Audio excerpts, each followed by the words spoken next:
এবার একটা বিশেষ কাজে আমরা চলে এসেছি জয়পুরহাটে। তো জয়পুরহাটে এসে আমরা মার্কেটে যাচ্ছি কিছু কেনাকাটা করার জন্য। আর বিশেষ কাজটা কী সব কিছুই বলবো আজকের ব্লগে, কেন এসেছি আর কি কি করছি এখন সব কিছুই থাকছে আজকের ব্লগে। হ্যালো এভরিওয়ান, আসসালামু আলাইকুম।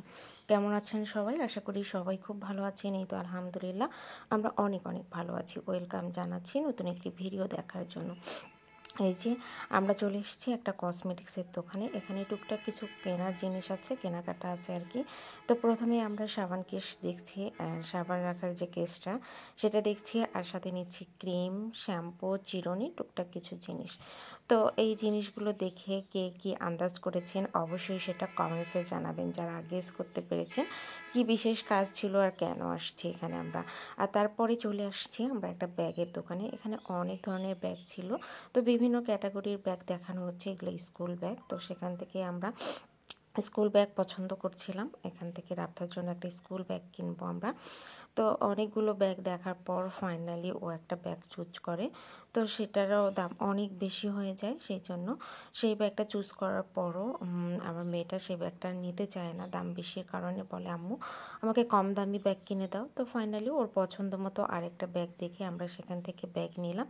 নেওয়ার পর এই যে চলে আসছি আমরা এখানে আরএফএলের দোকানে। তো এখান থেকে আমরা একটা র্যাক কিনবো আর একটা কিনবো ওয়ার্ড্রোব। তো এখান থেকে আমরা র্যাক এবং ওয়ার্ড্রোব দেখে সেখান থেকে চুজ করলাম, আর সেটার জন্য অপেক্ষা করছিলাম সেট হওয়ার জন্য আর কি। আর এখানে অনেক ধরনের জিনিস আছে, দেখে খুবই ভালো লাগছিল।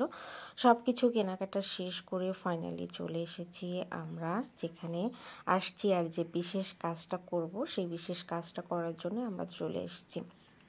তো যারা যারা শুরুতে গেস করেছিলেন তারা অবশ্যই সেটা কমেন্টস করে জানাবেন, আর একটা লাইক দিতে ভুলবেন না। আর এই যে আমরা ব্যাগপত্র নিয়ে সব কিছু রেডি করে নিয়ে এখন সে বিশেষ জায়গায় চলে যাব। আর এসে এই যে র্যাকটা আমরা সেট করে নিয়ে আসিনি, সেট করে চাইছিলাম, পরে ওরা ভুল র্যাক সেট করে দেখে আমাদেরকে আরেকটা নতুন র্যাক বের করে দেয়। তো সেইটা নিয়ে আসি সেট করতে, যে এত প্যারা, যেহেতু আগে কখনো সেট করিনি। যারা রেগুলার সেট করে তাদের কাছে হয়তো এটা খুব একটা বেশি প্যারার না, বাট আমাদের কাছে এত বেশি প্যারার হয়েছিল। আমি আর ভাবি মিলে অনেক চেষ্টা করে ফাইনালি আমরা সেটা সেট করতে পারি। আর আমার ভিডিও ম্যান হচ্ছে আমার জায়ের ছেলে। তো ও ছোট মানুষ, এই জন্য কাঁপিয়ে কাঁপিয়ে ভিডিওগুলো করছে, যদিও বা আপনাদের দেখতে অনেক কষ্ট হবে, তারপরও ও যেহেতু করেছে আর ওর মানে শখ সবসময় ভিডিও করা, সেই জন্যই আর কি ওকে দিয়েছিলাম ভিডিওটা করতে। আর র্যাকটা কেমন হয়েছে, কালারটা, সেটা অবশ্যই কমেন্টসে জানাবেন। আর ওই যে ওইটা হচ্ছে ওয়ার্ড্রোব, সেটা নিয়েছি। আর কার জন্য কিনেছি এখন নিশ্চয়ই বুঝতে পারছেন। হ্যাঁ বন্ধুরা, আমি রাফতাকে এবার মানে হোস্টেলে দিয়েছি, আবাসিকে আর কি, ক্যাডেট কোচিংয়ের জন্য। যেহেতু সামনে ক্যাডেট পরীক্ষা আছে, তো চাচ্ছিলাম ও একটু ক্যাডেট কোচিং করুক, সেই জন্য ক্যাডেট কোচিংয়ের জন্য ওকে আমি হোস্টেলে রেখেছি। আর হোস্টেলে রাখার জন্যই আমি চলে এসেছি হোস্টেলে, আর সব কিছু গুছিয়ে দিচ্ছি। যেহেতু ও ছোট মানুষ, ও এত কিছু গুছিয়ে নিতে পারবে না, সেহেতু আমি এসেছি আর ওর বড় আম্মু আসছে, আমরা দুইজনে মিলে ওকে সব কিছু গুছিয়ে দিচ্ছি। আর ওই যে বললাম আমাদের র্যাকটা সেট করতে এত বেশি প্যারা হয়েছিল যে আমরা দুইবার সেট করার পর আবার খুলি, কারণ সেট করতে পারছিলাম না, তো বারবার সেট করে নেই আর কি। তা ফাইনালি আমরা সেট করতে পারি, সব কিছু মেকআপ হয় খোলার পর। এইটাও আরেকটাতে মানে এইটা মাপজোক ছাড়া আসলে সেট করা যায় না।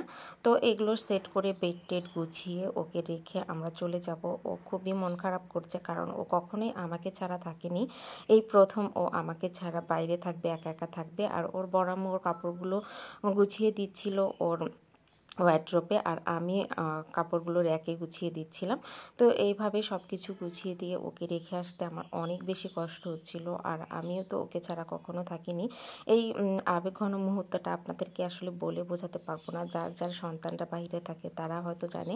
আর আমার মেয়ে তো আসলে অনেক ছোট, এই ছোট বয়সে ওকে বাইরে রাখতে হচ্ছে, এইটা ভেবেও আমার অনেক কষ্ট হচ্ছে। যদিও বা আমাদের বাসা ওখানে অনেক কাছে, কিন্তু আমি চাইছিলাম ও বাইরে থেকে একটু পড়াশোনা করুক, কারণ ক্যাডেট কোচিংয়ে অনেক প্রেশার।